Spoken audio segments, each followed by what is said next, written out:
Clifton Mitchell Pro on Pure Vibes, October Red Boxing. Clifton Mitchell, welcome. Can you hear the tunes? Can you hear these tunes bossing? It's like the Pink Coconut days, isn't it? Do you remember them? Yeah, I'm a bit too young for that. I damn well know you were there. You know what? Because I was there. I used to do the security on it. Yeah, for real. I used to run the door there. Did you? Yeah, back in the day. Did you prepare for us lovely? You know what? I'm not even gonna say. I'm not even gonna say anything. You're all troublemakers over there. You're rummies, mate. No, we just like discounted prices Oh yeah, that's the one. via the back door. Yeah, no one. You got it. You know the one. I got you. Well, yeah. But you know what? Yeah. And then we started having to charge on the back door, innit? Yeah. That was my little drink. You know what I mean? You know the one. Old school. Old school. No cameras then. It was all right. There was no cameras. You know what I mean? Old school was the best school. Very reminiscent. Anyway, we're going to talk about boxing. You're here with your fighter, Florian Marku, who's coming nicely on weight against his opponent. How's the camp been going for him? Because I know it's a bit like his missus is due to have her baby any day now. Probably he should probably might have it whilst he's fighting. But the camp's gone really well. He's probably had his best camp because he's gone straight out of one camp straight into another camp. So he's continuously, he had a couple of days off and then went straight back into it. So he never lost any ground on it. So he's probably, as he said, he's in the best shape of his life. Hopefully it's not a, what do you call it, a detriment to him. Because sometimes you can think, I'm in the best shape and I can do what I like. As long as he keeps his head, he'll take this kid out. And what is he like to train? Because obviously the media, we only see a certain side of him. You know, he seems he's a presence. Wherever he goes, he's a presence. But what's he like to train? Florian is very, he's like a sponge. He absorbs everything. And to be fair, you can't bullshit him. Yeah, you can't say, oh, good shot or this or that. Where some trainers will go, oh, if it's crap, it's crap. I'm not going to say it's good if it's rubbish. I'm not here to boost his ego, you understand? And since he's been training with me, I've changed his mind rather than the way that he throws punches. Rather than before, he was like a tight, wound up toy. As soon as you let him go, you know what I mean? Now, he's a lot more fluid, thinks about things a lot more, which I'm very happy that he's took on board. Because to do 12 rounds, you can't. How can I put it? You can't run 1,500 meters at 100 meter pace. You know what I mean? You're going to burn out. So, and that's what I've tried to do with him. Just try and calm him down, make him understand that, you know, there's more than one way to skin a cat, you know? And like I said, normally you probably wouldn't have gone out there, he'd have been trying to kill everybody. Yeah? Now he's not even bothered, just punch him up now. And when it's time to step up, he will step up. Tomorrow you'll probably see a different Marku because he's looking for blood tomorrow. You know what I mean? Yeah, I can say that he's definitely one of those passionate fighters. And I do like what you said about, like, you've slowed the pace down. 100 metres, you can't do that, you're right. I like that analogy. Yeah, but I think if you haven't really just make him understand that you still can throw the punch at the same pace, but your mind has to be more calm. Your body has to be calm. You don't see CANELO going out at any... He's going out like he's having a dance around his front room, you know, on his own. That's how comfortable he is, and that's what Mark is very comfortable in the boxing ring, and taking that in, that's giving him an extra 30% more stamina and fitness by not being so wound up, trying to kill everybody. Now you'll see, he just takes his time, he'll look, take a step off. But he couldn't do that before. But he could always do it, but he just didn't know why he was doing it. You know what I mean? Now I'll tell him why you do it instead of just say do that, because he's clever enough to understand it. But if it's crap, he's been around for a very long time and he's had a lot of fights. He had lost since was it 12 years or something like that. So he's nobody's fool. That's for certain. You know what I mean? And if he didn't get on with me, he won't be with me. This is his third fight with me now. So. I was about to say, yeah, because he wasn't with you in the beginning. I mean, what made you decide? And I'm trying to look at it from a trainer's point of view, because you guys are fussy as well. It's not just the boxers that will say, you know what, I don't think I can work with him. What about from the trainer's perspective? Why did you look at him and say, you know what, I don't mind training him? He didn't. Do you know what? It wasn't even like that. He didn't actually come to train with me. He came to Derby to train with one of my best friends, who's a fitness coach. He says, I'm not a strength and conditioner, I'm a fitness coach. There's a difference, yeah? And it's called Kurt Gibbons, yeah? And he's the same age as me, and he's probably one of the fittest men you'll ever come across. But he came to train with, Sam Jones brought him to Derby, S-Jam, to train with Kirk. And it was around the time the corona was still in its height, and they wanted to use my gym. So his fight, he came with his coach, which is George from Italy.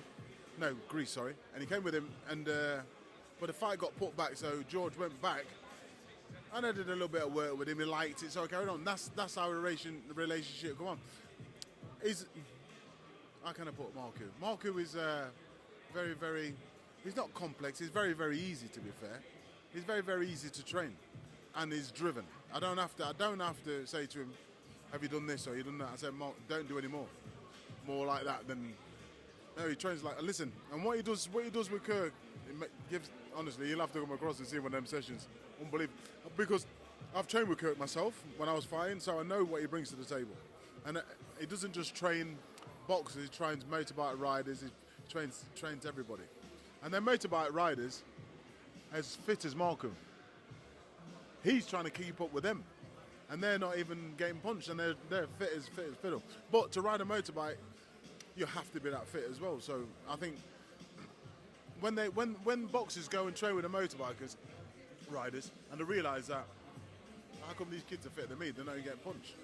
So it's the same in F1. F1 fighters are very F1 drivers are very, very fit as well. Exactly, because the concentration levels that you have to have, it's all to do with fitness, isn't it? Because if your mind isn't, body and the mind ain't together, then you're not going to do it. Hamilton's supposed to be, Lewis supposed to be fit as a fiddle, isn't he? But then again, you know, another sport I think that you've got to be really, really fit as well is tennis. Tennis is one that, then you're going to go and serve after you've done about a 15 set rally, you know what I mean? So I think overall, Marku he's on point. We've got other fighters in the gym though. We've got Harry Scarf, we've got Myron Mills, we've got George Farrell, we've got loads of them in there. And my favourite, Sandy Ryan, my favourite female fighter, Sandy Ryan. Something else she is. Yeah, listen, you just come across, interview her. She's boxing on the 18th, and you're gonna like what she's bringing to the table. She's not only a good fighter, she's clever. She doesn't go out and have a scrap. She fights like a man. You know what I mean? I've seen her. She's got that boxing brain. Yeah. She's got very, very good boxing brain. Very good ring generalship. I think with her, I've had her since she's been 13, 14 in my gym. Yeah, I've had her from day one. First day she walked in the gym, she walked into my gym. So the good thing, what GB does for the women is it gives the women layers and layers and layers and layers. No disrespect to Harper, she hasn't had the how can I say, the GB experience of going around the world and going to different countries and boxing different styles and this and that. Yeah, which she has. Listen, she's done very, very well. Understand? But Sandy Ryan, for me, if she doesn't win, if she's not unified two weights, she's underachieved. That's what I'll say. Yeah, I'm looking forward to seeing Sandy out very, very soon. Yeah, it'll be interesting because we've got some little secrets. So when you come at the fight, you'll see, you'll like it. But I'm going to jump back to Florian. Just a question that I've got. I don't know if you'll be able to answer it. It's just in relation to obviously him being out on this boxer card, because I thought he was a matchroom fighter. So I'm getting a bit confused about who he's with. I can answer it. That when he went to matchroom, he always had one fight left on the boxer. This is his last fight. And then after tomorrow night, he's a free agent. So he's not with Matchroom either? Oh, he's with nobody. He had a 3-fight deal with Matchroom, and he had one fight left with Boxer, and now everybody's going to fight for his signature, aren't they? Interesting. Is he, I don't know, one for a better word, doing a CANELO in the sport? No, he's not big. When I talk about, when I say CANELO, as in he can go to anyone he wants to. I don't think that. I think they can do a 3-fight deal with him, 4-fight deal with him, and then move along, or he can do what he wants. Then he becomes a free agent again. But the fight he wants is Conor Benn, isn't it? So I think it's a decent fight. I think it's yeah, I'm coming. Where's Nando's? All right, Nando's. So, Nyam some chicken, isn't it? I'm pescatarian, sorry. I don't participate on eating the fowl. You eat the fowl? Okay, we'll leave it at that then. I don't eat fowl. I don't eat pork. I definitely don't eat pork. All right. But, yeah, so that's basically about it, to be fair. I think if you... he's in a very, very, very strong position right now. Very, very strong position. So... You know, whatever happens with him or wherever he signs, my job is just to look at the opponents, train him, and say, right then, this is the tactics for this is what we should use. There isn't a lot of footage on this kid that we got, but when I was fighting, there was no footage on any of them. You looked in a book or asked another fighter, or he's boxed him, or asked that trainer, what's his like? That's as much as you got. And there was no YouTube, so we used to look in the boxing book, and then say, right then, oh, that's how many he's had. You know what I mean? So, you know, that's the problem with these days. You know, technology is good, but sometimes, you know, people can think that they're in charge of their own destiny. But they are. But you can't pick and choose every time. Sometimes you're just going to do what you got to do. Absolutely. I know you're rushing off. Obviously, you've got people waiting for you to take you for food. Listen, we'll catch up on fight night anyway. Thank you very much for taking the time to speak with me today. I appreciate it. Thank you for Red Boxing and interviewing me. And is that an official invite to come up to your gym to meet your fighters, yeah? You can come to my gym anytime you like, darling. You heard it here. October Red Boxing, Clifton Mitchell Pro. I'm born October, so... The best people are born in October, but what date though? Because you a Scorpion or a Libra? Scorpion. Can't mess with you. Later. Hi, and thank you for watching October Red Boxing. Like, subscribe, and tap the bell for notifications. You can also find us on Instagram at October Red Boxing and on Twitter, October Red UK. And remember, at October Red, we stay ready.